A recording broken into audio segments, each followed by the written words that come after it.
After you create your chart, you can customize it to show additional chart elements, such as titles and data labels, or to make it look exactly the way you want.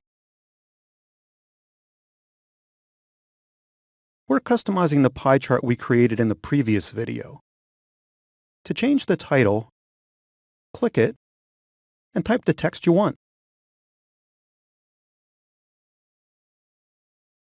When you select the title or label's text, you get a context-sensitive menu that enables you to change its formatting, such as font, font size, and font color. If there isn't a chart title, I'll show you how to add one next. To add elements to your chart, such as a title and data labels, select the chart elements, chart styles, and chart filter buttons appear next to the chart. Click the Chart Elements button and check or uncheck the elements you want to add or remove, such as chart title. Different chart types have different elements, styles, and filters. To add data labels, you check Data Labels. They look pretty good, but I want the labels to include sales as a dollar value and as a % of the total. To do that, click the arrow besides Data Labels. I can point to each option and see a preview. None of them give me what I want, so I click More Options. The Format Data Labels task pane appears.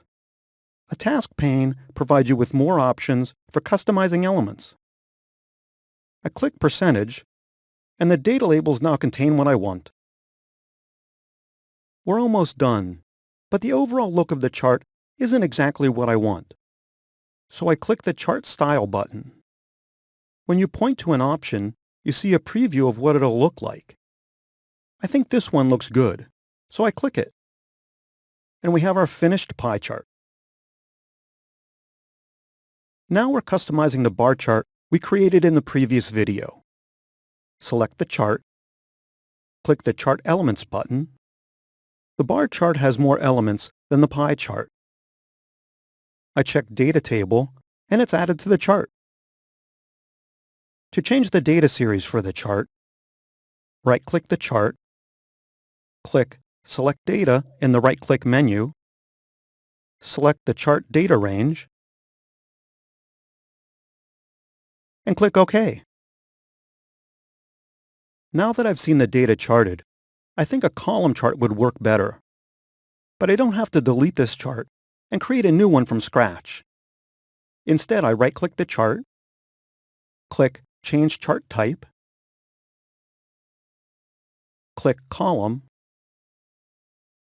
It looks good, so I click OK. And now we have a chart that does a great job of presenting the data. Lastly, we're customizing the line chart we created in the previous video. I fill in the title,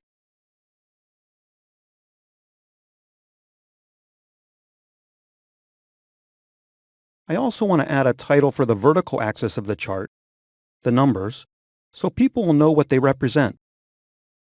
I click the Chart Elements button, point to Axis Titles, click the arrow beside it, check Primary Vertical, and type inches into the title text box. Data labels would make the chart easier to fully comprehend. I click the Chart Elements button again.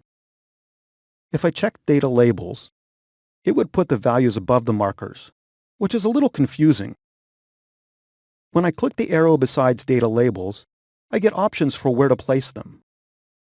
I get a live preview when I point to an option. Right looks good, so I click it. To filter the data in a chart, click the Chart Filter button, uncheck items you don't want to display, and click Apply.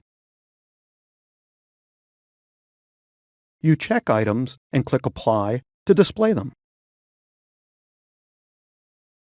You can double-click a chart or virtually any element in a chart for even more customization options. I'm adding a finishing touch to the chart.